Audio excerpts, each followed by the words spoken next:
Our guest in the studio joining us on a monthly basis is Twin Falls County Prosecuting Attorney Grant Loebs, and he is here this morning also. He'll take some of your telephone calls if you've got a question or comment. First of all, you're celebrating this month 20 years in the prosecutor's office. Well, 20 years as the elected prosecutor, I was just going about my business, uh, like any other day, and I walked into a room, and all of my employees and some family and friends had gathered, and I looked around, and I was genuinely surprised. It was the first surprise party I ever had, and they told me what it was for, and I said, "Oh yeah." So, how time flies, right? It's kind of amazing. I find that as you get older in life, that it really compresses too, because I will think of things that I was doing in the workplace 20 years ago that seemed just like yesterday, and you really suddenly have to put things in perspective. Yes, I'm very bad at that in that people come into my office and they'll say, "Hey, we got a case that's this is happening and this is happening. What do you think?" And I say, "Oh, we had one like that not too long ago." And I'll explain what happened and somebody will look at me and say, "Yeah, that was in 2001. That was long ago." And yeah, the memories all jumble up, and it's good to have in your mind access to the things that happen so that you can bring history to bear on decisions. But sometimes what seems to me to be not long ago was long ago. I was taking a picture of the Butte County Courthouse Saturday. I was in Arco for the Atomic Day celebration. I took a picture of the tiny courthouse that they have there, and it's a lot like when you're in Camas County too. You get a lot of these smaller because the offices may not be as busy because they have a smaller population. But in 20 years, I think you have probably seen some dramatic changes in the type of crime and the number of crimes that we have throughout the area. Yes, absolutely. I mean, not only the type of crime and the number of crimes, but the way that law enforcement and the way that prosecution and also defense attorneys handle those crimes and the way judges handle them. We've seen, when I first became the elected prosecutor in Twin Falls County, I had never heard, maybe other than in reading about things in other states, of methamphetamine. And within 6 months of taking over, it was everywhere, and the crime rate just went up like crazy because of it. And then since then it's gone up and it's gone down, and now we're in an upsurge of heroin. Um, the way we handle things like sex abuse cases, child sex cases, domestic violence cases, DUIs, those have undergone huge changes in the time that I've been there. All of them being taken a lot more seriously, and investigated and therefore reported a lot more frequently than they were back then. So it's been a huge change. I mean, and the number one change, and what was brought to mind as I you know, had this surprise party and looked out at my office staff, the number obviously has grown, and so has the professionalism and the ability and the experience. And so I look back to what I had in 1997, and I think, wow, it's amazing with that small staff and a lot of brand new people that we were able to keep our head above water. And now um, a lot of the people that were there then, or shortly thereafter, are still with me, which is great because um, you can't do this job at all without experienced people who know what they're doing. I grew up in a rural county which might have had a population of about 40,000 people, maybe tops, ever. And I don't know if, don't have any idea if it was that big when I was growing up. It might have been smaller. And we had the district attorney and his assistant, the two of them prosecuted cases. There were only two. Yeah. There might be a homicide once every 2 to 3 years that they had to deal with. Drug crimes were mainly just somebody had a kid got arrested with a bag of marijuana, and you had the drinking and driving cases. You might have a few of those every weekend, but those were often what they were pled out in local town courts. And so here you've seen this dramatic population increase. Has your office been able to keep pace with the population, or I mean, obviously, do the voters know that you might need to still grow? I think probably if they thought about it, they would realize that. I mean, the town gets bigger, the needs of the town and the government get bigger at the same time. I think over the years, the county commissioners who are responsible for whether I hire a new person and what the budget of my office is have understood that, and I think we've been as far as the population growth is concerned, I think we've been keeping pace with that quite well. The problem is that sometimes the population grows at, say, 5 or 10%, but the crime might increase at, 7 or 12%. And that's because of the type of town we have. We're a hub for, every compass point for 100 miles. Hmm. People come here to do their shopping and come here to spend their recreational dollar, and they also come here, unfortunately, to get drunk and to drive drunk and to sell drugs and to buy drugs and all sorts of things like that. So, what we what we gain as a community in economy by bringing in all these people from up north and east and west and even down in Utah and Nevada, we also lose because some of those people also come here for to commit crimes.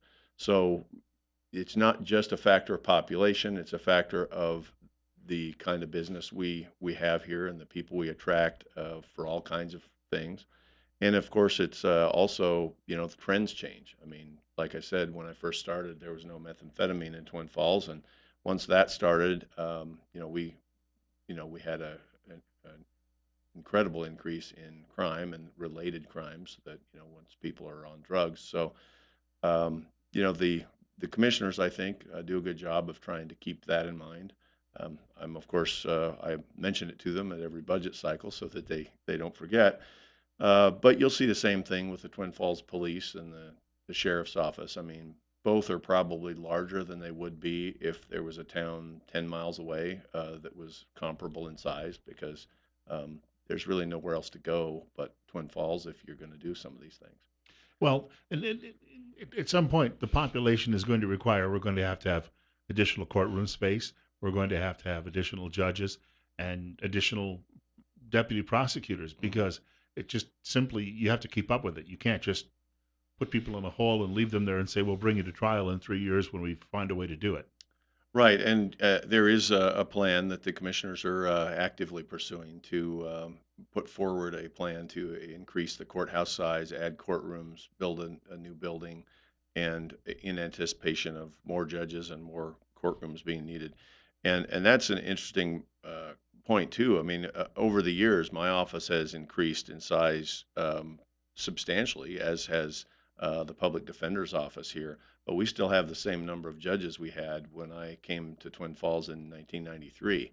And so that the load on the judges and the number of cases that are heard in each courtroom has increased dramatically. And, the same, two district judges and three magistrates are handling the caseload.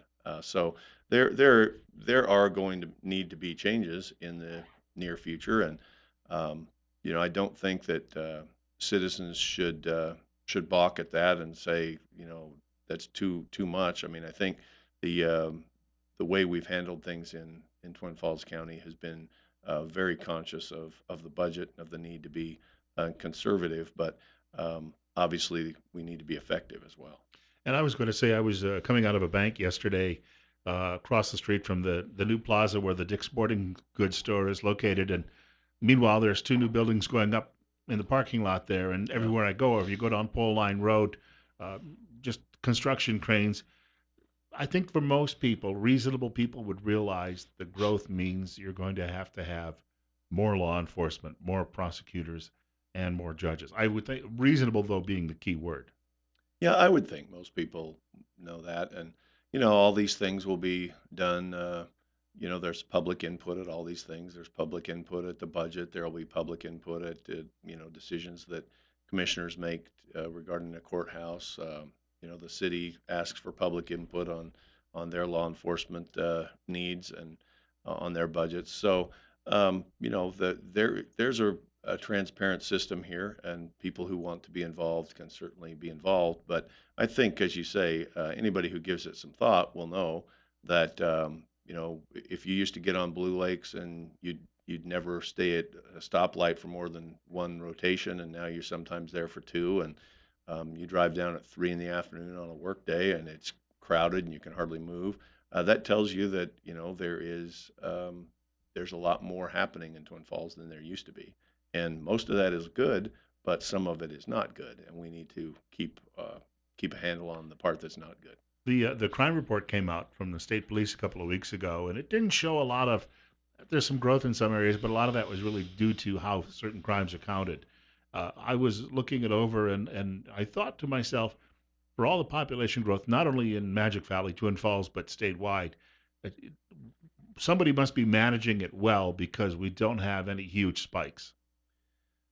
Well, I think number one, I think we are managing it well. I think that the law enforcement agencies in this valley have done a great job in keeping up and trying to keep a handle on things. But that crime report is also very deceptive. Crime is up significantly in Twin Falls County, and I actually called to speak to the people who were doing that crime report to see what the methodology is for it, and the methodology doesn't lend itself to reporting what's actually happening. For instance, the way they count what a crime is in terms of whether it has occurred is very strange.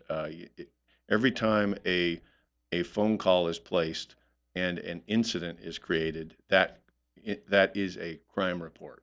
That's something that's counted, and of course that doesn't take into account that maybe if you go to a place you find nothing. Maybe if you go to a place you find six people committing a burglary, or you go into a house where drugs are being sold and you arrest eight people. It counts as one incident on the crime report. So the way I measure it, and it's for my purposes, for my office, is the number of felony cases that we file, because that's what impacts our workload, and that's what impacts the courts, and that's also an indication of the number of serious events that have happened that are serious and solved. Obviously, the police respond to ones that they don't solve immediately, so they count more. But our numbers are up dramatically over even last year. We've had, since the beginning of this calendar year, we've had 3 months already that have broken all-time records. So we're on pace to have about a 20% increase in felony cases filed in Twin Falls County. And a lot of these too are in the rural areas. We're Sure, seeing there's the that. whole county. I mean, this is not just city police, it's Sheriff Buell, Filer, Kimberly Hanson, the whole county. In fact, I noticed that in places like Buell, this was maybe another part of that. Well, may have to save this thought. We're at a break, but I did notice that some towns are making a lot more arrests, some are making fewer. So it may bring up your point about methodology. We're at 20 minutes after 9 o'clock, and it's 69. Grant Loebs is our guest. He's the Twin Falls County prosecuting attorney. Bill Colley with you as well on Top Story on News Radio 1310 KLIX and newsradio1310.com. Our studio guest, Grant Loebs, he's the Twin Falls County prosecuting attorney, and if you've got a question or comment for him this hour, feel free to give us a telephone call at 736-0300. 736-0300, the number. It is 70 right now. Bill Colley with you as well on Top Story on News Radio 1310 KLIX and newsradio1310.com.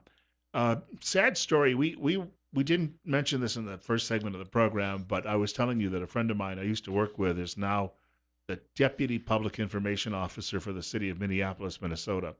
So I dropped her a line yesterday after this story broke about the Australian woman being killed in a shooting with police officers. And my friend wrote back and said it's the toughest day she's ever had in the office, and said that the city already, her boss, the mayor, the big issue in the mayoral race is community relations with the police department. And so they're under a lot of heat, but a lot of people are going to jump to conclusions one way or another in a story like this before we get all the details. The one thing that came to my mind was months ago we had a discussion about body cameras, and you had a warning that there's this rush to get body cameras they may not always give you the full picture, but in this case, they weren't even on. Hmm. And I don't know if Did the officers have them and they just weren't uh, switched on? apparently from what I read, Hmm. they weren't switched Huh. on, and the dash cam, which would not have given you any evidence either, but the dash cam was also Mhm. off. And again, we're talking about things that we don't have. We don't know whether the body cam would have had anything or not. I mean, from what I understand, it was dark. It was at night. And the body cam generally goes straight forward from about mid chest straight forward. Hmm. If uh, if you're if in this case your gun is pointing to the right or to the left, I mean, a lot of combat, you know, stances that police and military people take puts the side of your body toward the threat, so you wouldn't get the body cam of the event in that case, perhaps anyway. Um, and again, I'm always in favor of more evidence. If I can get more evidence to find out what actually happened, I'm happy with that. And if the body cam collects evidence that's usable, I'm all for it. The problem is that people believe that the presence of a body cam is a panacea and the absence of it is a crime.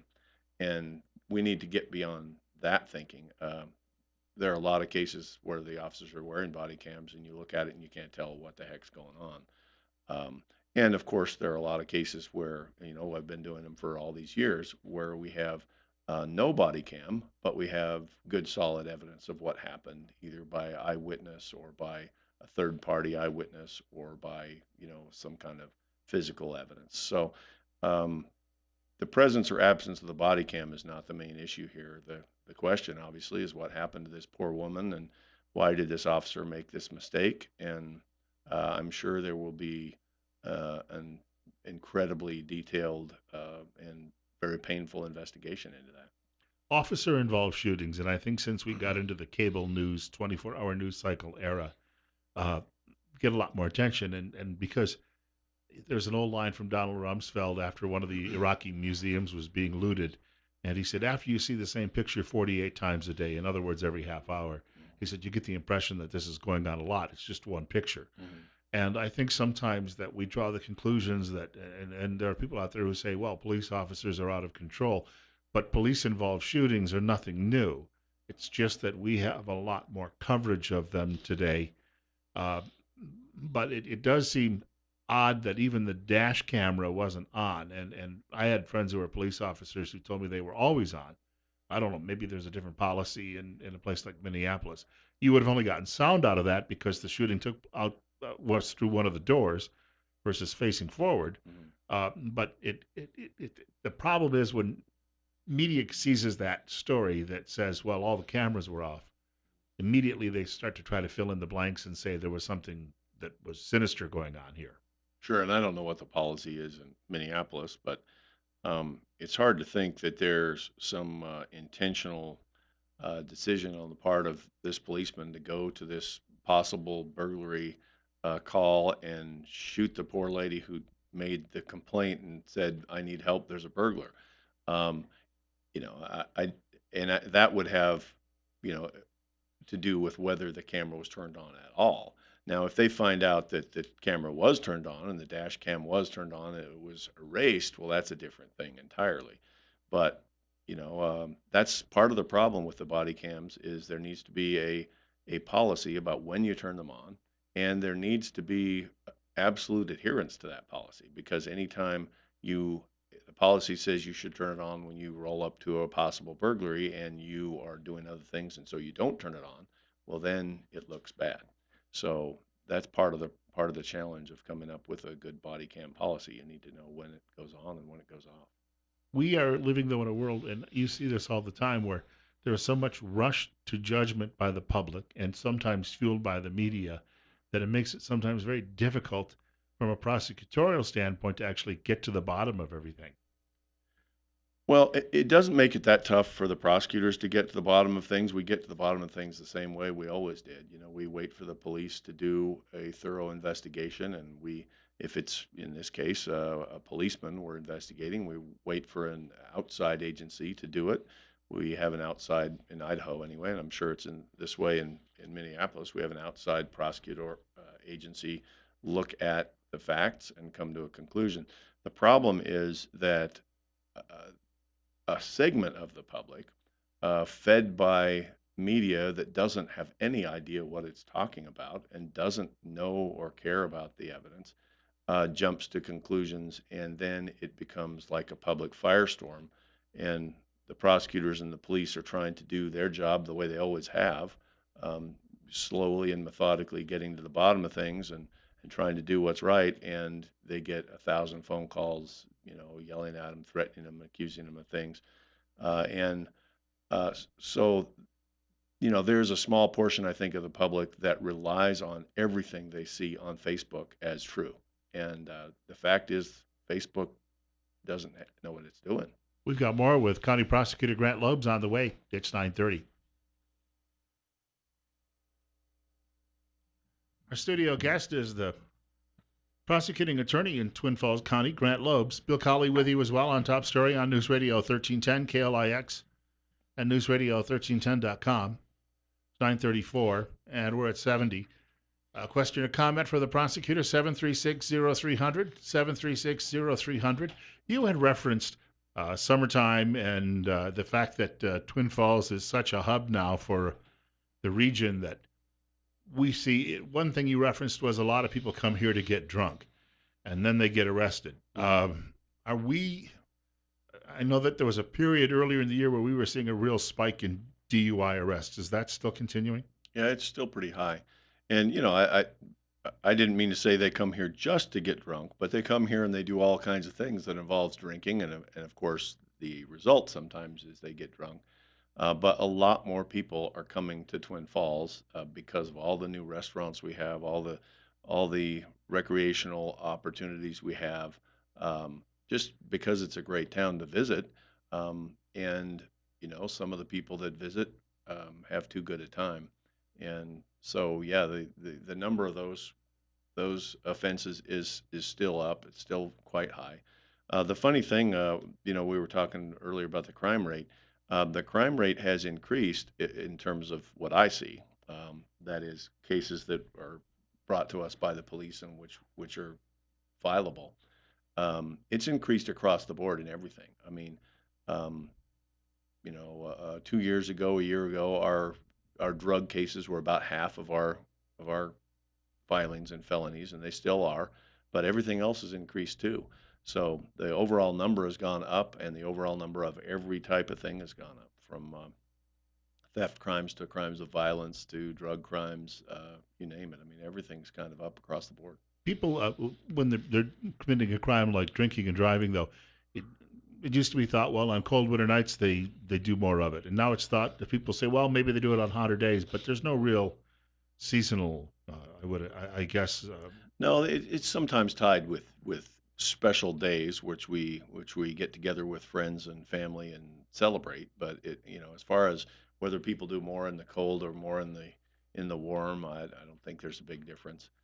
People are out more in the summer, and it's probably less likely that you're going to be out at a bar drinking till 1 in the morning when it's 20 below out than you are on a nice Saturday evening when the weather in Idaho is so nice in the evenings, even on the hottest day. So, but there isn't a season for drunk driving. There are events that encourage more people to drink. St. Patrick's Day and Fourth of July and New Year's Eve, things like that.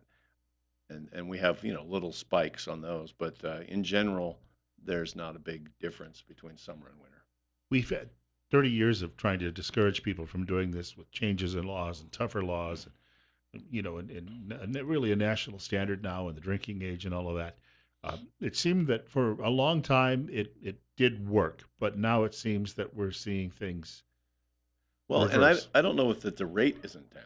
I mean, from many years ago, there may have been a higher rate of DUI per population. I don't know. I would have to have somebody with some access to some statistics look at that.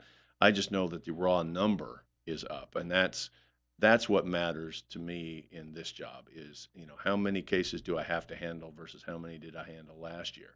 Now, the population increase and the increase of people into the county, um, you know, there might be a lower rate of DUI than there was 10 years ago, but the number is much higher. The other myth that I always used to believe in was that people would get commit more crimes of violence when it was really really hot out. But police officers told me that they didn't have any credible evidence that there was an increase.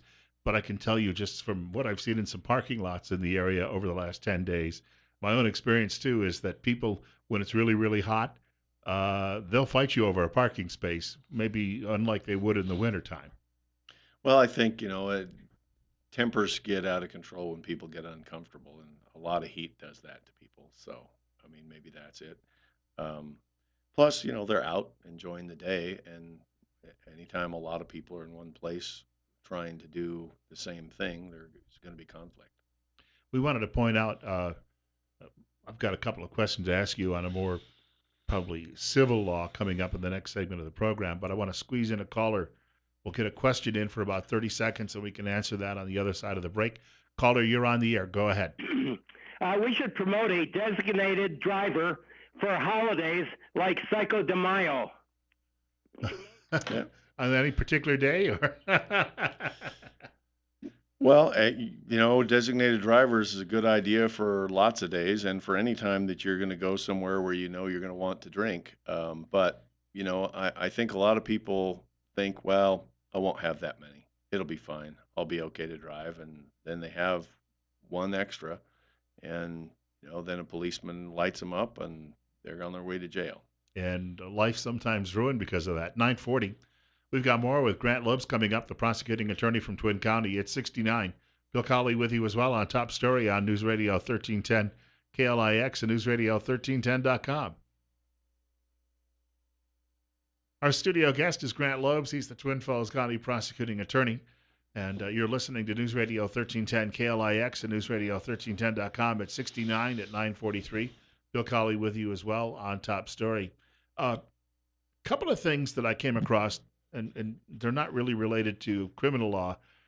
One is this discussion going on right now with Secretary of State Lawrence Denny and the request made by a presidential commission, which was set up by executive order for voter information, voter rolls. And I reminded of it every day because legislative Democrats here in Idaho emailing me about it every day. Oh, the meeting's getting closer. The meeting's getting closer. They're opposed. I think you could say that the Democrats would be opposed because that's what they do when it's a Republican request. It could be sheer opportunism. But on the other hand, I tend to look at what Mr. Denny's position is, and that is, do I really want to set a precedent and keep providing information for the federal government? Because, Yeah, I think he seems opposed too. and not Uh, necessarily for the same reasons. it might be similar reasons. I mean, I think that there's a feeling that it's an overly intrusive request and that it asks for information that shouldn't be released and would serve no legitimate purpose. And of course, I don't understand really the Democrat lawsuit because it seems that they're suing Denny to have Denny do what Denny's already said he's going to do. Now, that doesn't mean they can't sue. That doesn't mean they can't get a court to say, yeah, even though you've said you're going to do this, we're going to grant injunctive relief to keep you from doing the thing you aren't going to do.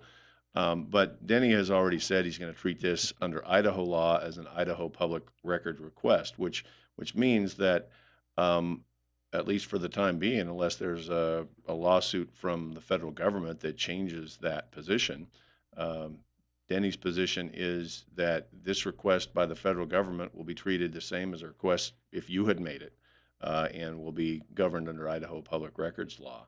And that seems to me to be a pretty appropriate way to do it. We'll wait and see how it shakes out and whether the lawsuit that's been filed forces him to do what he's already said he was going to do. But I don't think, from what I've seen at this point, that there's any real quarrel between what Denny says he wants, how he says he wants to handle this request from the government, and what the Democrats are saying they want done. I think, as one of the Democrats said, there's not a whole lot of excitement in Idaho to give your personal information to anyone, much less the federal government. And the fact that the federal government is now presided over by a Republican doesn't make you any more excited about giving them your private information. So I think that Denny will give what the law requires, the Idaho law requires, and we'll see if there's a federal lawsuit. And I think that And there is, in fact, in D.C., there's been one filed, but Idaho, as far as I know, is not party to it yet. in the request, I think there was an explanation that if there were anything that we've requested, if your state law doesn't allow it, then fine, don't send that. But I think there's a just a general feeling, as you pointed out, doesn't matter if it's a Democrat or a Republican, because if Barack Obama had made this request, I would have spent 2 weeks on it on the air, talking about how More heavy-handed it people would have was. called to yell about it, probably. Right, that's very true, and yet a lot of the material that's been requested is already publicly available. So I think if you're working as an elected representative in the state of Idaho, I think your feeling is if this is already available to you, I just don't want to be known as your errand boy, because what are you going to ask for next? And for that very reason, there's still this notion that we're a sovereign state, and for that reason, uh, I've heard people complain about Mr. Denny for not doing it. Some fellow Republicans, and I just think they may be missing the bigger picture with all of this. That he's not a lackey for the federal government at any point. Yeah, and again, the question is, from Idaho's point of view, is this stuff that Idaho, which gathers this information, turns over to anybody? And if you read his statements, he, at least his intention, as stated last week, was the voters' registration system is public. The voters' names, addresses, and voting histories already public or available to the public through a request. But driver's license numbers, the last four digits of your social security number, your date of birth, those are not necessarily releasable under Idaho's public record laws. And so I think all of that has been requested by this commission, and we'll see what happens. Idaho will give what Idaho gives, and they'll either be satisfied with it or they'll file a lawsuit in federal court against us for not supplying the information that they say they require. There are some states where I guess you could say that there has been evidence and a long history of perhaps voter irregularities. You think Texas with Lyndon Johnson and Coke Stevenson back in the day after World War II, but Idaho doesn't have any similar history either. I mean, it seems that the notion of voter fraud here is pretty limited if it ever happens. Well, it certainly hasn't had, we haven't seen any accusations of it recently. I mean, Idaho had its period where that was not uncommon. Within my lifetime, there were some serious accusations of voter irregularities, but absent some indication that something criminal has happened, it's rare to have this kind of information given out. Now, if somebody specifically said, hey, there was fraud in this county at this time on this election between these two candidates, that perhaps could trigger a criminal investigation in which a lot of the stuff that's not available for public dissemination could be used by criminal investigators. But I think just a general, we're casting out a wide net, we're asking for all this information. That's a different question than we're doing a specific investigation. There was a story some years ago in Idaho where I think it was a woman voted in both Blaine and Twin Falls counties. But in retrospect, it may have been that she didn't understand the voting process and wasn't looking, that there was no criminal intent. Right, we get a couple of those every year, reported by the clerk's offices or somebody who happens to know, and those are investigated. We had one this last year, and it came to me from the clerk's office, and we asked a law enforcement officer to look into it, and they figured out what it was, and it wasn't something that appeared to be criminal, so we didn't file any charges. But if there's a pattern or if there's an attempt to um, engage in some widespread fraud, then that's serious and that undermines the whole concept of what we do when we go to the polls. And so we look into that, and you know, it hasn't happened recently. So, the question here of this a federal commission that's looking into the whole country, is not a reason, in my view, to give out specific information about specific people that's not releasable unless you believe that there is specific fraud that you're investigating as a crime. It's 9:51, and our guest is Twin Falls County Prosecuting Attorney Grant Loebs.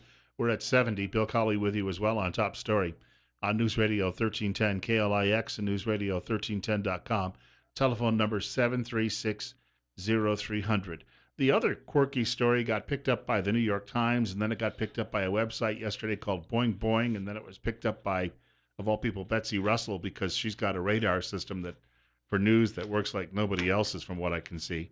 But it was about, and I was completely unaware of this. It was under my radar for sure last year when it happened. That non-compete agreements, Mm-hmm. familiar with them in the radio broadcast business, but they're common in the tech industry and in a number of other businesses as well.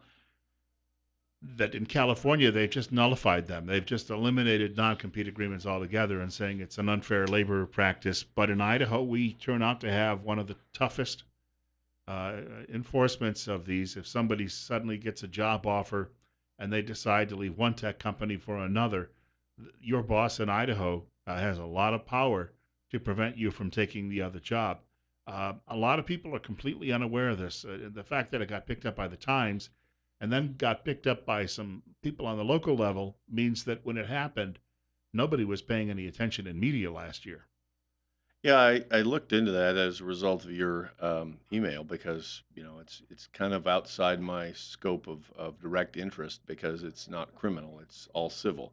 But yeah, Idaho has, as some other states do too, a statute that specifically allows non-compete agreements to be enforced. Now that means if you believe your employee has violated a non-compete agreement, you'd have to take them to court. I mean, it just doesn't happen. It's not like the police are called and you're arrested or anything.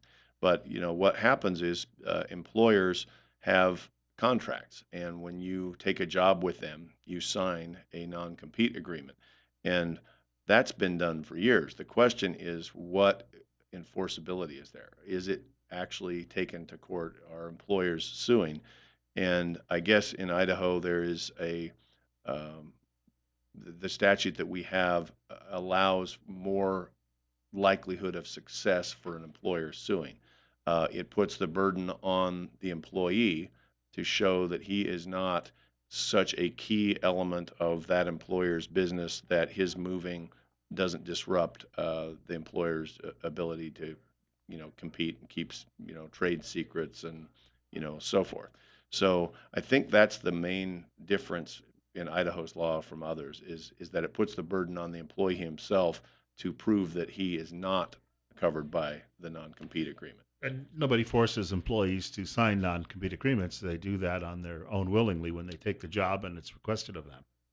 Sure, and I guess the argument from employees would be, well, yeah, I mean, I signed it, but it was like either sign it or we don't hire you. So I wanted the job, so I signed it.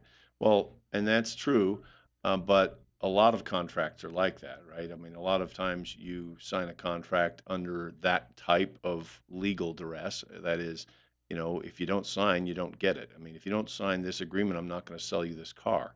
Well, I don't want to sign the agreement, but I want the car. Well, that's too bad. All right, then I signed it. Same thing with the job. And then I think people don't think about it until they try to move to another job. And, there are things that we think of when we think of non compete agreements, like perhaps you might have a non compete agreement, so you can't take your particular brand of radio to the station across the street, but you probably could take it to Seattle or you could take it to Cleveland because there's usually a geographical limitation. But if you were, working in this station as the maintenance guy and you were responsible for making sure the lights come on every day and you signed that, you'd say, well, that's kind of weird. I mean, my going to a station across town doesn't really take with me any trade secrets or anything. And I think that's the question here, in that now you have to prove in Idaho that that guy, the maintenance guy, can leave. He has to prove that by showing he's a non-key personnel. We've got about 2 minutes to go. Without asking you to pass any judgment or make any judgments on it, I read late yesterday that the car had been found that is believed to be connected to the triple homicide in Meridian. If it was, I guess it's considered now a triple homicide. It is one of the most bizarre things I have ever seen, read about, and in the annals of the law, this is one that is going to make all of those true crime shows. Have you seen anything like this case in Idaho in recent memory? Well, no, and again, I don't have any more details than you would have by reading what's been on, in the press, and especially recently, I take everything I read in the press with a giant chunk of salt. But it's an ongoing case, and I spoke very briefly with my friend and colleague, the prosecutor in Canyon County, about it, and I'm just waiting, like everybody else, to see what comes of it. But yeah, it's a strange deal. It's starting to read like a novel, and Yeah. and and I think that's what has caught the national media's attention on it. Otherwise, it would just be a local story, and but it's the fellow has the jet set lifestyle, and Yeah. and it just it you couldn't. I think Hollywood might come up with it, but it's a strange one indeed. Well, a lot of times what really happens is stranger than what we see in novels and TV shows, because when you're writing a script for a TV show and your producer or your editor raises an eyebrow and says, "Really, nobody's going to believe this." Well, you have a check on what you write, don't you? But in real life, there's no check on what happens. It just happens. Before we wrap up, people listening to the show, if they've got a question or comment about the law and something they heard on the air, how do they go about getting hold of the office? Call me at 736-4020, and there's always someone to answer the phone there. Want to thank Grant Loebs for dropping by today, Twin Falls County Prosecutor. Just a quick note about tomorrow's program: lots of guests. Raul Labrador scheduled at 8:15. Dr. Tripp's office is at 8:30. Steve Berman from the Resurgent website at 9 o'clock. And then a candidate for lieutenant governor will be joined by Steve. And what's his last name again? Yates. He is the former chairman of the Right. the Idaho Republican Party. Right. And Steve Yates is now running for lieutenant governor, one of only 4 candidates who are actually involved in that race. God willing, the creek don't rise. We'll be back here tomorrow morning between 8 and 10 o'clock.